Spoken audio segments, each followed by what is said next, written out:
Hi everyone, this is Micah doing my educational philosopher presentation on Benjamin Franklin.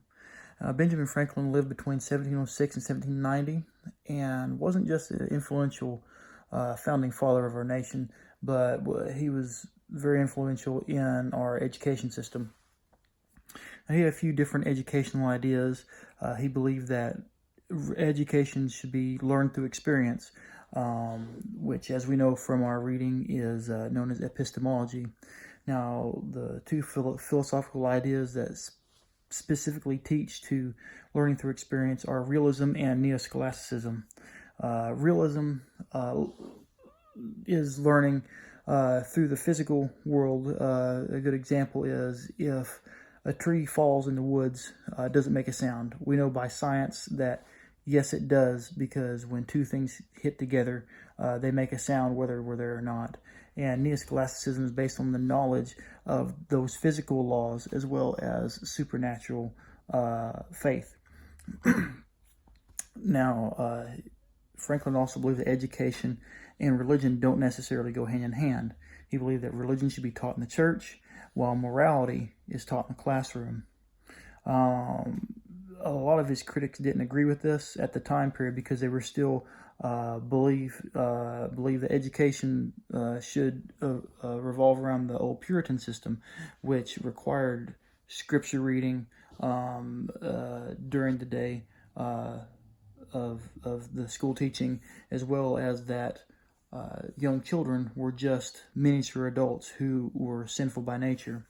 But Franklin didn't believe that children were sinful by nature, but that they were neither good or bad, but they were very influential by those that they were around. So if the more people we would consider to be bad influences, then the more sinful they would be, and they would just take on that persona. That is more around the role of philosophy of idealism, where the teacher is the moral standard, basically. In his proposal papers, Franklin actually taught that morality, by making continual observation through history about the rise and fall of man, countries and forces, and the country powers, if you will, throughout history, so the youth wouldn't learn to make those mistakes again. So hoping that history would not repeat itself. He also taught that street smarts weren't necessarily all efficient, and that self-education wasn't as efficient education as it could be. Although that he was mostly a self-educated man, he bettered himself by searching out more education. So he was afraid that if there was no structure at all in the education system, that no student could reach their full potential. He stated that once they are instructed, meaning the youth, the students, once they were instructed, youth will come out of the school fitting to learn any business, calling, or profession. So if you had that structure in your education, then you would be more fit for society. He also taught that education should be practical.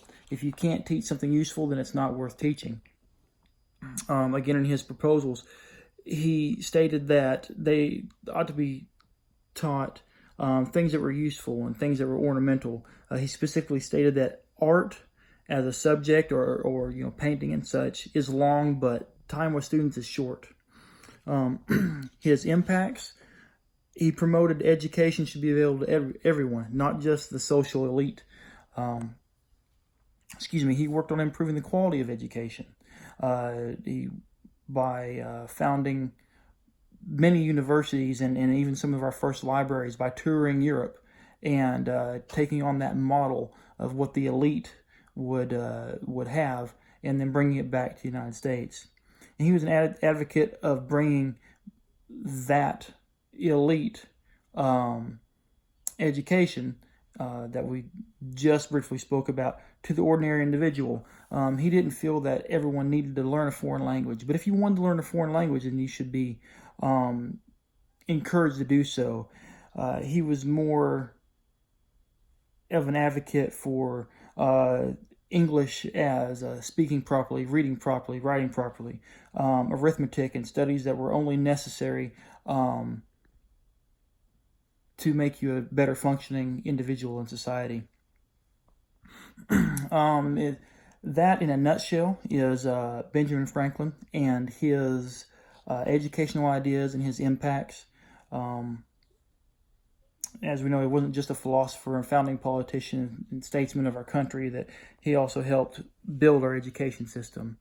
I hope you enjoyed the video, and I hope this was a little bit more insightful to Benjamin Franklin. Thank you.